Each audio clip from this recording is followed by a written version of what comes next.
Mine's not working. Just tilt the marshmallow, Charlie. Still not working. No, Charlie, tilt it 23.5 degrees.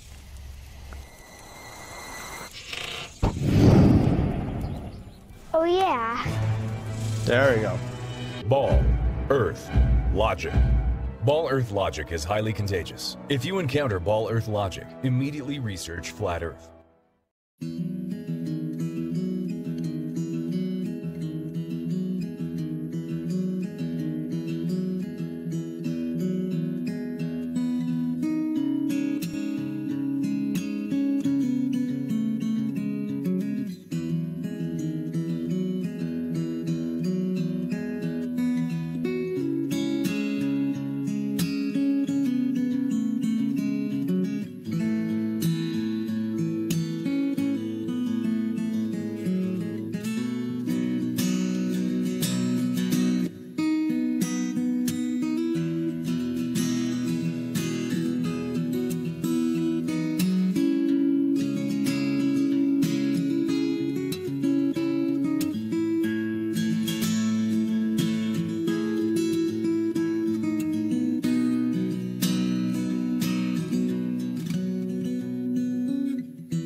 This is a woman that gave birth on an airplane. This was back in October. This isn't even a new story.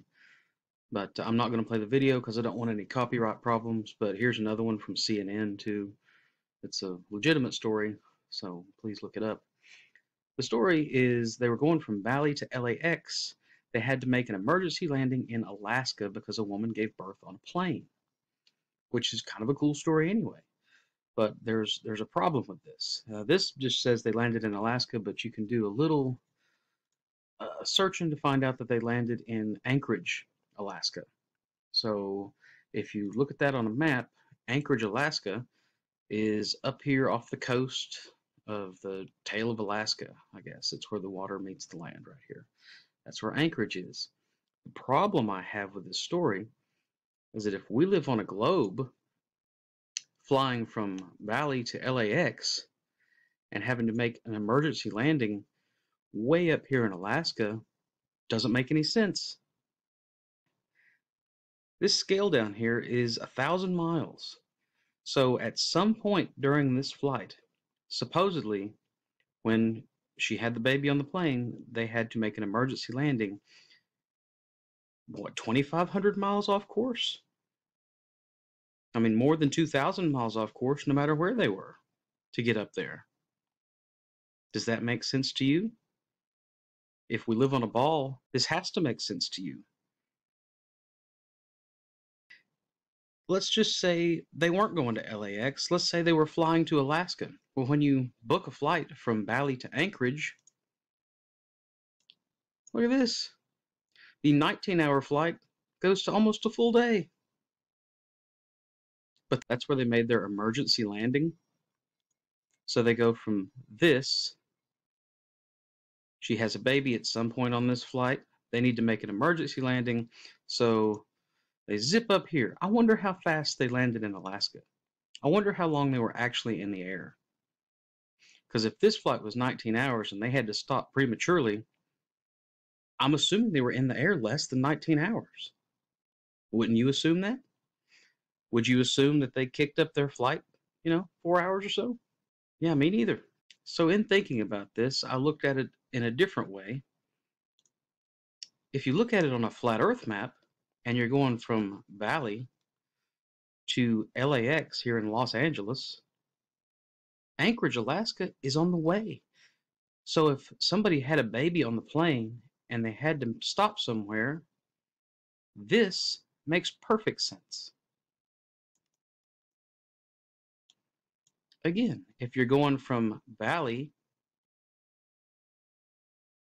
to Los Angeles and someone has a baby on the plane and you have to stop somewhere, wouldn't you think an emergency landing would look more like this than like this?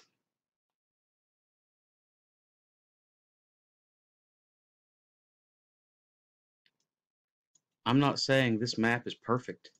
How would we know? The people that can get up there and look and see are lying to us. But I'm saying this makes a lot more sense than this.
This magnifying glass represents our personal atmospheric dome by which we view celestial phenomena in our world. Believe it or not, everything we see is magnified by the water particles in the air. And so we're going to start over the North Pole, which is where Polaris is, the center of the flat Earth. And you can see as we go south, even though these are circles around the North Pole, it actually creates kind of a fictitious southern pole star there as we move out from the north, which would be south. You can also see how if you were in the north, you would see the moon right side up, and if you're in the south, you would see it upside down. And as these stars do circles around us from east to west, you can see how in the south they would appear to be rotating in a counterclockwise direction as opposed to north.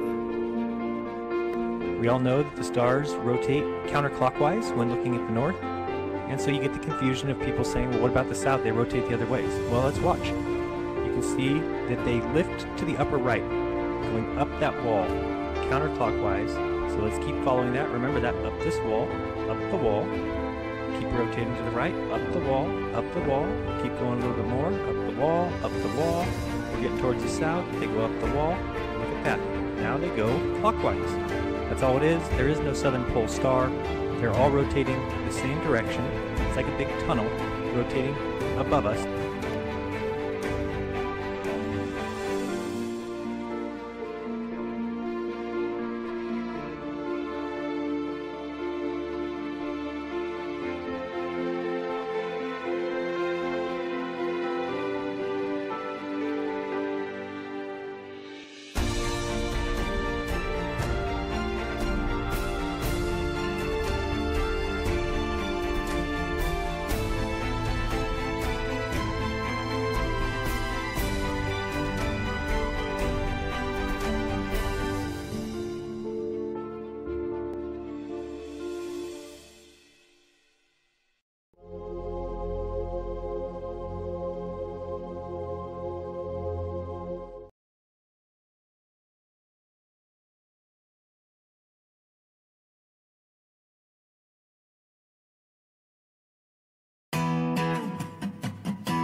The spherical ball is actually a ceremonial pole, but because we're on a glacier here, any pole you put in the ground actually moves over the course of the year. So what we have over at the American flag is what we call the real pole. Every year they survey that to make sure it's at 90 degrees south.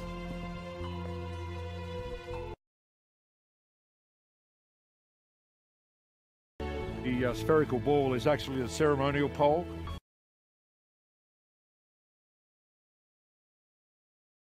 But because we're on a glacier here, any pole you put in the ground actually moves over the course of the year.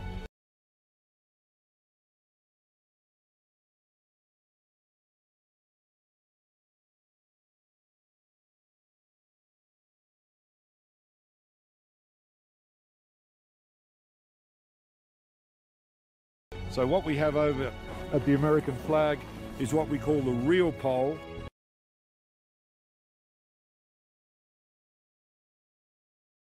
Every year they survey that to make sure it's at 90 degrees south.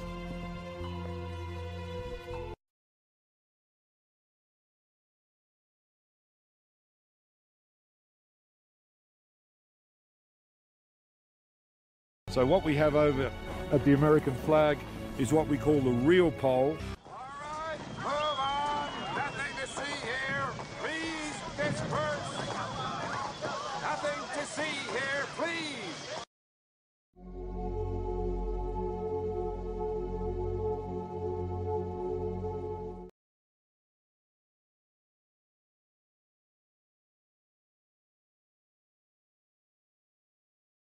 Space shuttles and other space rockets arc and appear to fall back down in order to get into orbit. Sure, the altimeter never shows this arc, but that must still be the way to get into space. And I think it's interesting how the rockets have to fall to go up. In addition to pointing out this weird attribute, flat earthers have also made us aware that no one actually knows why these rockets arc like that, as demonstrated by this parent here. Is that a plane or is it the rocket?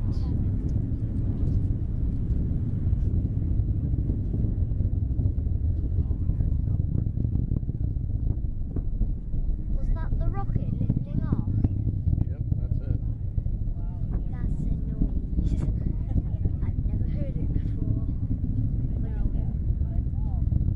It's drifting. That's bad. It's doing good so far. Is it? Is that what always happens? Does it always go like that? Yep. It looks bad to me. It's in space. Or is it? Is that it? Yep, I think that's it.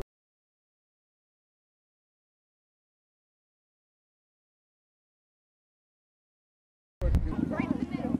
Oh no, it's going down.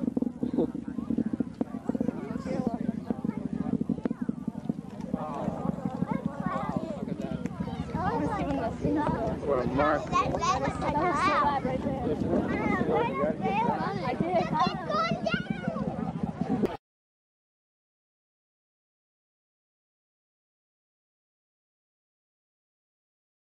Peter, for Sandy, is it turning or is the Earth spinning? A rainbow. Sandy? It's not turning, the Earth is spinning. Sandy? That's going straight up, it's just the Earth is turning, we're moving away from it.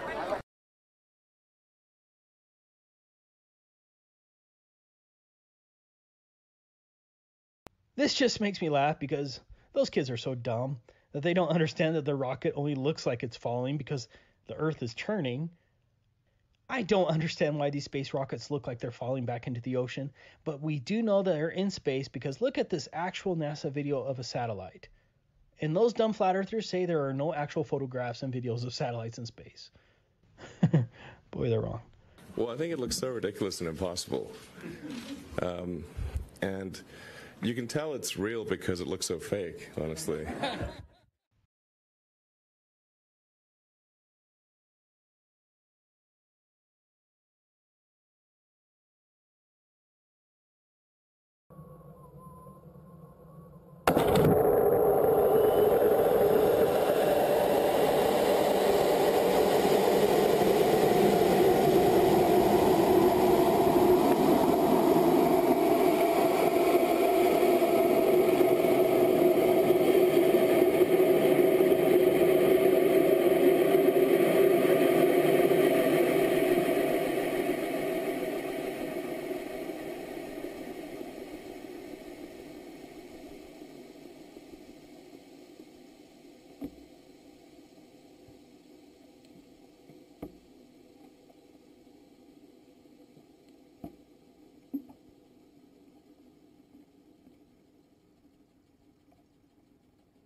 tell me your name. Ruth Heath. Ruth, and how old are you today? 102. 102. So you were born in 1918. 1918. And we were just talking, and I asked you what shape the Earth is, and what did you say? What were you taught in school in elementary school? I was taught in school that the Earth was flat. And then what do you remember when they changed it to a globe? Well, when they changed it, I remember when they changed it, but I can't remember the date or anything like that. And did you believe them? Yes, I did. You did. Now, I was young. Right, and we all were told by people that we trust. That's right. Where did you go to school? Elementary school? I went to Spur Glen School in Hamden, Connecticut. I lived on a farm and grew up with all kinds of animals. No electricity. A big white farmhouse. You said that you're religious, that yes. you follow the Bible. Yes, I do. And are you aware that the Bible is all about the flat Earth? That God put the earth on the footstool and separated the waters from the waters, and created the firmament. If you read Genesis, there's over 200 verses in the Bible that refer to a flat Earth. That's right. And I think there's only one verse that mentions Earth as a circle, but just like this table right here, that table is a circle, right, but it's flat. That's right. Right. A circle is different than a sphere. A sphere is the same in every direction. That's right. The circle of the Earth. So how does it make you feel to realize that you were right as a kid? It makes me feel better. It does make you feel better, right? Oh, it makes me feel alive. Oh my God, that is so true. My whole life, I believe, yes. What I was taught. That's and then right. when I discovered the flat Earth, I feel better about it. Because we are the center of creation. That's right. We are important. That's right. We are here. We are God's children. Excellent. Yes. I will, I believe in God. I trust God. And when all the problems that are happening in this world today, I'll give you some good news. A lot of the problems that they report on the news aren't even real. That's right. That's right. They're just keeping us in fear. Keeping up. That's right. That's right. That's right. I understand that. I understand. They just say what they want people to know. They don't care about the Bible. They don't care about life. They only care about I, me, myself, and I. It's a different world. So the globe deception that a lot of people say, and I believe, is literally by Satan to hide God and make people selfish and self-centered and not care and think that there's no consequences for their actions. Right. I pray every night before I go to bed. And one night things weren't happening right. And I sat up in bed and I said, God, where are you? I need you right now. And I'm beginning to wonder, where is God? God's right above us in the clouds. The heavens are right here. That's all that there is. And there's not infinite space. Did you know, wait, let me ask a question, just switching topics a little bit, that we never went to the moon, that was all fake? Is that right? That's correct. I saw that all happening. Yeah, so did I, and we all believed it, but that was just to reinforce that people to believe they can live on a ball and they could walk on a ball. Nobody's ever been to space because space doesn't exist. There is no space. There's just this world. Oh. It's such a lie. It's such a lie, but knowing the lie is like going to a magic I show. woke up. Yes, that's what we call it. We call it red. This is your moment of waking up. It's when you go to see a magician and you know how the tricks are done, and the magic no longer works on you, and you're free from the illusion. So knowing this is going to free your heart. Cry. Yeah, that's okay. It makes me cry. Happiness. Yes. Tears of yes, joy. Yes. Yes. I know that we were true, and they're hiding us. Yes, it's good though. It's good. It's very good. Yes. Yes. All right. I'm awake. Yes. I'm awake. Awesome. Thank you so much. And it's my pleasure. All right. It's my pleasure to know that it's true. It is absolutely true. Oh, it's amazing. Here's the thing: if you tell other people that aren't awake, they'll think you're crazy. That's right. That's right. That's their problem. No, I believe it. I believe it. Yeah. Oh. So good, right? I'm glad we met. I'm so happy. That's awesome. That's awesome. It's right. All right, I'm gonna, this is what I did. I was visiting my mother, and I asked who the oldest, most lucid person was, and they introduced me to Ruth. Ruth, right? Yes. And right. I encourage anyone else that has access to an old age home to do the same, because there's not many people like Ruth left that remember these things. Amazing. All right, Ruth, thank you. Thank you. I'm amazed. I'm so happy to know it's true. It's true, and God created this world. Yes, and He's right here in the clouds above, close, not in an infinite universe. So good, right? I can't get over it. Made me cry. Made me cry too. Yeah. Thank you. Thank you. All right, Ruth, give me a hug. Here we go. I need it. All right. Thank you. All right, bye-bye.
In this video, we will be explaining how incoherent electrostatic acceleration creates the downward vector.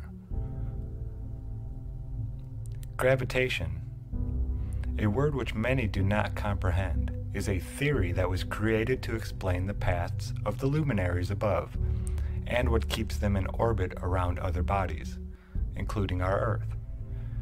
It has been known and taught in college-level physics courses that the electric forces that hold the Earth together are 26 times stronger than the gravitational forces that are supposedly here on Earth. I will now show you a short video of former MIT physics professor Walter Lewin explain this quite clearly. So what holds our world together? Well, on the nuclear scale, 10 to the minus 12 centimeters, very important are the nuclear forces. On an atomic scale, up to thousands of kilometers, it's really electric forces that hold our world together. But on a much larger scale, planets and stars and the galaxy, it is gravity that holds our world together. And now you may say, that's very inconsistent with what you just told us, because didn't you tell us that D cancels if you compare gravity with electricity? Yes, but keep in mind that most objects in the universe have only a very small amount of charge per unit mass. The Earth and Mars have each a charge of about 400,000 coulombs. The gravitational force between them is therefore about 17 orders of magnitude larger than the electric force. So even though our immediate surroundings are dominated by electric forces, including your own body for that matter, the behavior of the universe on a large scale is dictated by gravity. As you heard the professor state, gravity does not take place until we start talking about a moon orbiting a planet, the planet orbiting a sun, or stars orbiting the center of their galaxies. I fully agree that this is a theoretical concept that is unproven still today, and find it odd that they need ideas such as dark matter to make up over 90% of their model to explain how it is possible.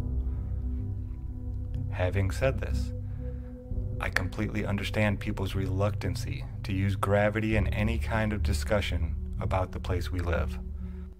At the same time, most people who have never been educated on the subject correctly believe that the force holding things in orbit and the force making things fall are one and the same, in which lies the problem.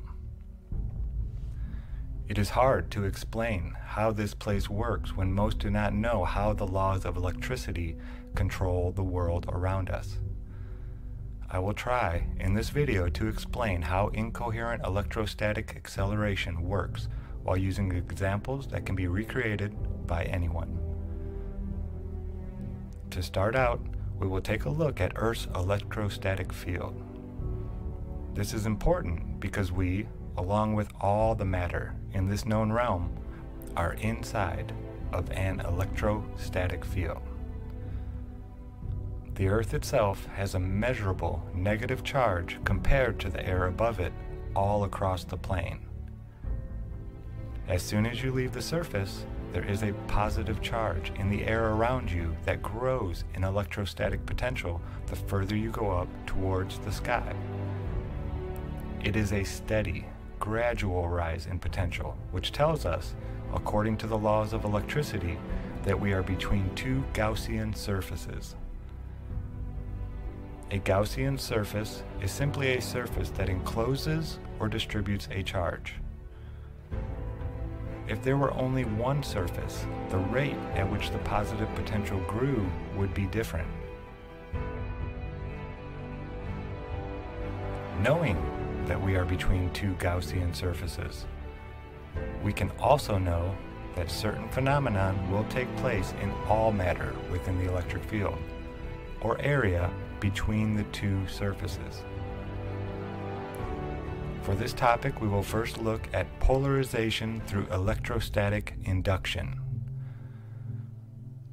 Electrostatic induction is a phenomenon where the positive and negative static charges on matter are slightly separated or polarized due to the electrostatic charge of its surrounding area. If one set of the object's surroundings is positive and the other negative, the negative charge on the object will be attracted to the positive area around it, while The positive charge on the object will be attracted to the negative area on the opposite side. So here on Earth, the positive charge on our bodies is always attracted down towards the Earth, and the negative will be attracted to the air above. This phenomena creates a slight force in that downward vector, because as soon as we leave the ground, we start becoming positively charged by the air around us and are now forced towards the negative of the ground. This is electrostatic acceleration.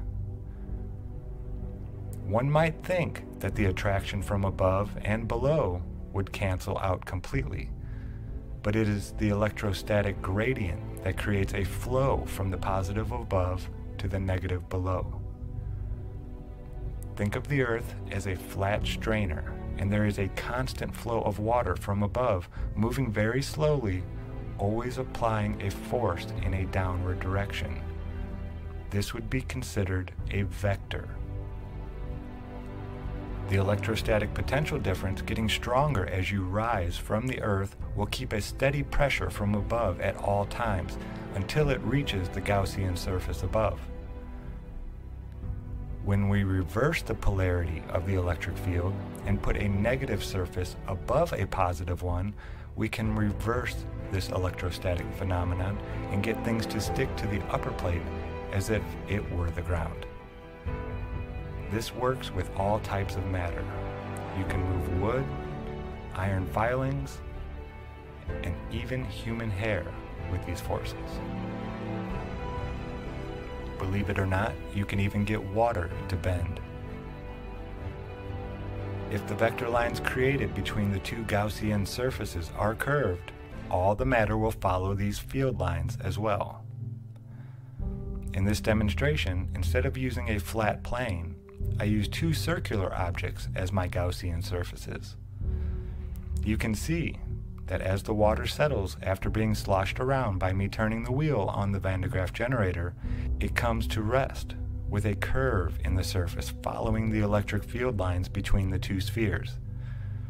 This is why the ionosphere, a phenomenon that has never been created in a lab, is a theory yet to be verified, but is needed to create this phenomenon here on Earth. Maxwell himself changed Ampere's law, which stated plainly that without matter, no electrostatic field can exist. Maxwell changed it with no scientific evidence, allowing it to gather magically above our heads in free space. Density and electric potential go hand in hand. The denser something is, the more electric potential it can hold. Not that I believe in the model of the atom, but even the periodic table has a distinction on the amount of electric potential there is in the different elements. In this demonstration, I have a metal button hanging from helium balloons that keep the button buoyant just above the ground. By only adding more electrostatic potential to the button, you can see it will appear heavier and force the buoyant object down along the vector lines created by the electrostatic potential difference. Without changing the density of the medium or the object, one can change the overall weight or gravitas of the object.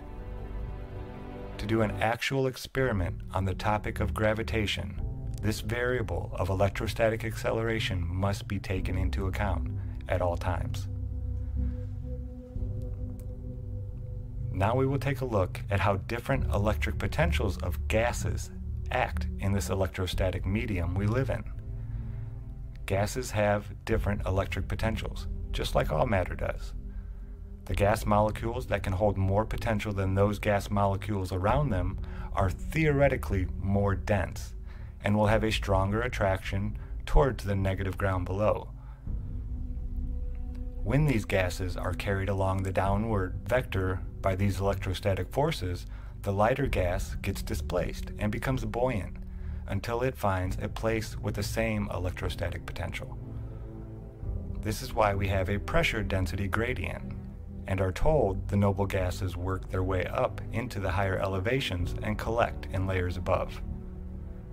This has not been verified by anyone I know, so at this point I cannot say if this is true or not. Through this induction, some pretty amazing things happen when large electric potential differences are applied to gases. When gases are placed into an area with a strong electric potential difference, we get the phenomenon known as ionic wind. If a person were to charge themselves up with 1 million volts of static electricity, they could blow out a candle almost 2 feet away from the gases rushing away from their fingertip because of the exceptional potential difference. We do know that when a gas loses its electric potential, it slows down so much that it turns into a liquid, like the condensation that forms on a window when it's cold outside. The gases hit the cold window and transfer their potential energy to it, trying to mediate the temperature. In doing so, the gases lose their electric potential and turn into a liquid.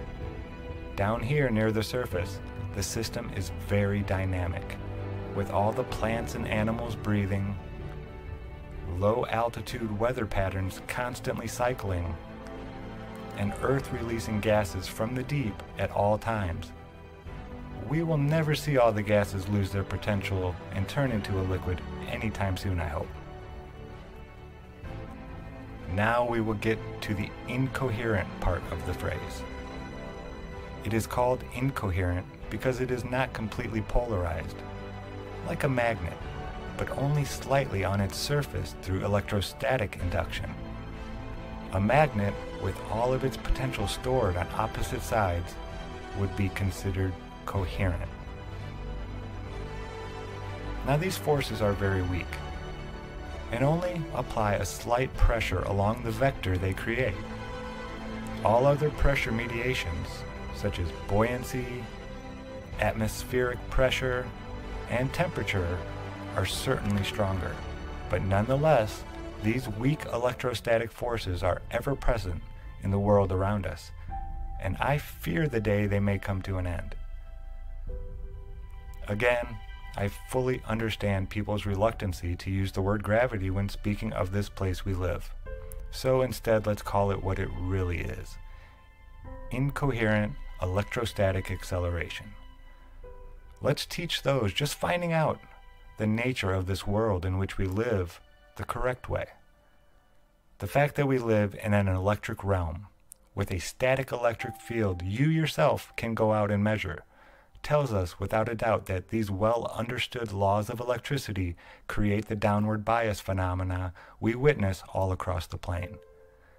Instead of using the word gravitation, I ask you to educate yourself further on incoherent electrostatic acceleration. This is Good Times for All here, signing out. As always, thanks for watching.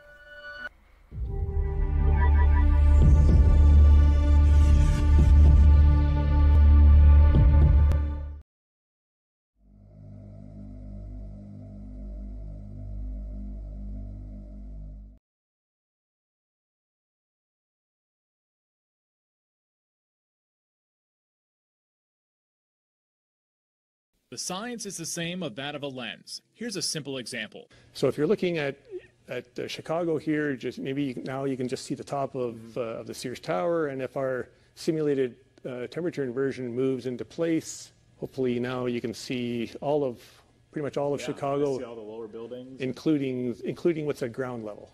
So the atmosphere really is acting like a lens. Yes.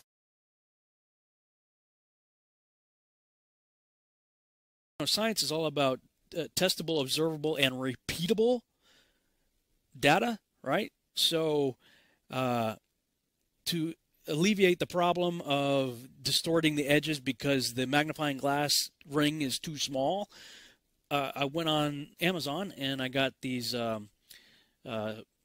plastic magnifying sheets and came up with another way of doing the same thing using the sheet right here. Set the city up, a little cutout of the city, and now I've got the big magnifying glass sheet.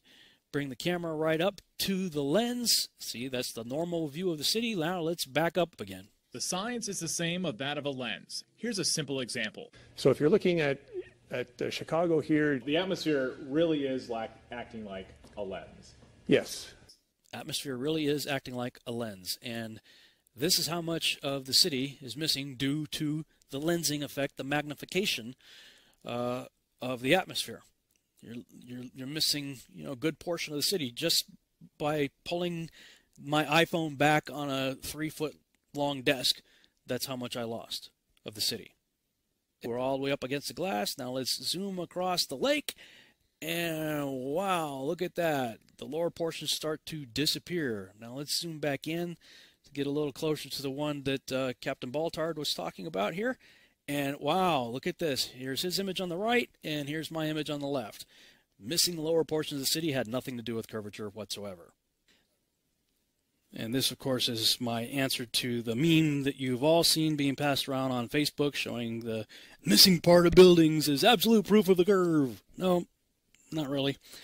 But, okay, here's the part I really wanted to show you guys. I was already in the process of modifying my experiment, so here's what I came up with. I've got my magnifying sheet frame, and I created a little stand to paste the sun on it and keep it the same height over the flat surface of a table. So the sun is always going to be parallel with the surface.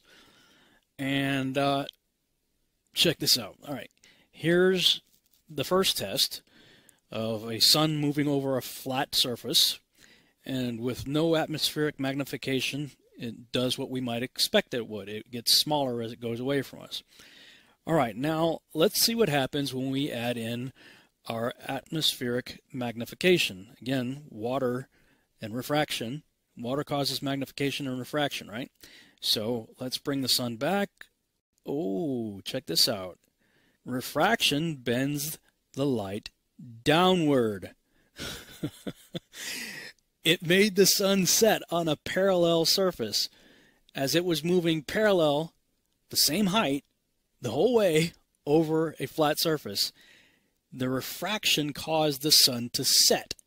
Not only that, well, let's bring in the beginning of that little test, and we see that it maintained pretty much the same size, too. Pretty close.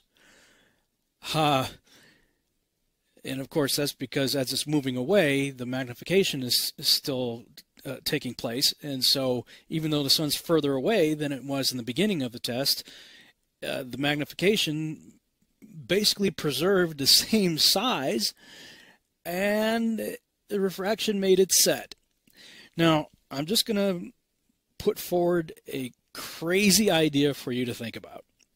And that is, if Rob Skiba could figure this out, I'm just going to go out on a limb here. I think it's quite possible that the creator of the cosmos could have figured out the same thing and engineered our beautiful sunsets, thanks to all of that water he placed in our atmosphere. Just something to think about.